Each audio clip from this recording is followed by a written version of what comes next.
Hey guys, so I was talking to my grandfather last week, and a bunch of memories from when I was a child were brought up.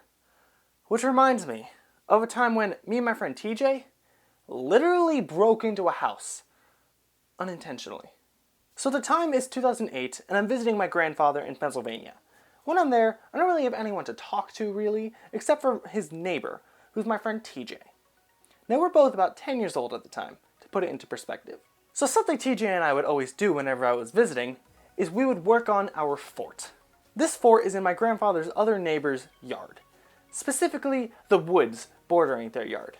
Now what's really nice about this fort are there are trees and stumps as tables and seats that's really hidden because of all the foliage around us and on top of us.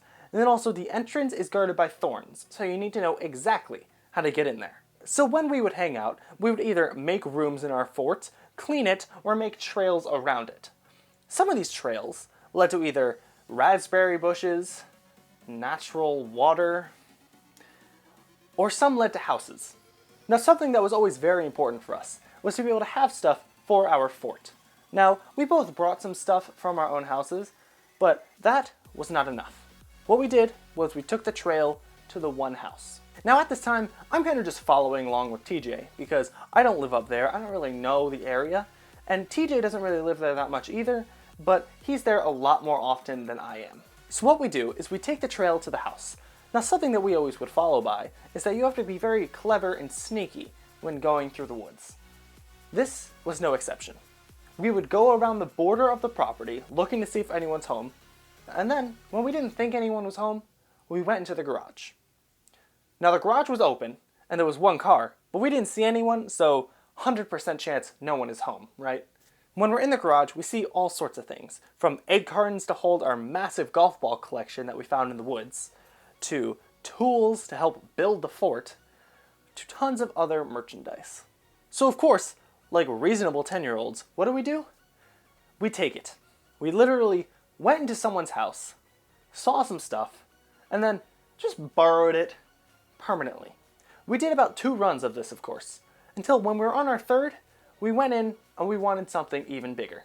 We went under the deck, which had a bunch of other juicy items, like a men working sign, and a bunch of other things that we thought were very important for our fort. Now we're going back to our trail on our third run, hands full of objects, when suddenly we hear a noise. Someone yelling as loud as they could was behind us, yelling "Stop." Now of course, what TJ and I do is we turn around to look and see who said it. And there, standing in the back of the garage, was the owner of the house. In our hands, he can see us stealing all of his things, which at the time for some reason I didn't see something wrong with. Anyway, he sees our hands full of all of his personal stuff, to which he then yells for us to put it down, and he starts to walk over. Now what we do, of course, is I gently put the stuff down, and then TJ follows through by throwing everything at him.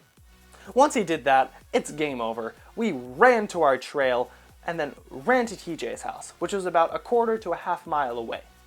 We then hung out in TJ's house for about 2 more hours and then didn't visit the fort again until the day after. At this point, our fort is decked out with wires and soccer poppers, but we don't see any of it taken, which leads us to believe that the guy never followed us. After that week, TJ and I continued to build the fort for about 2 more years, until we just kind of stopped after that. Now every time when I go back there though, I always go visit the fort, and I see everything is still there. So, thank God for the statute of limitations.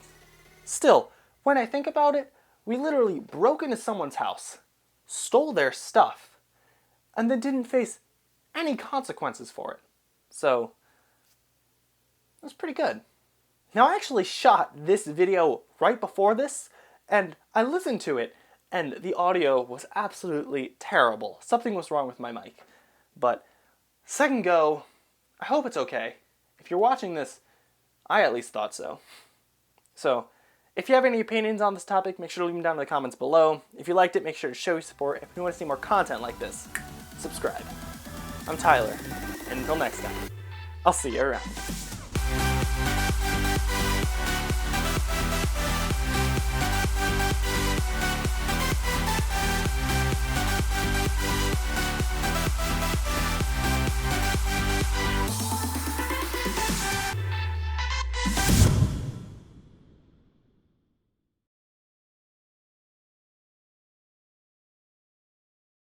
And until next time, I'll see you around.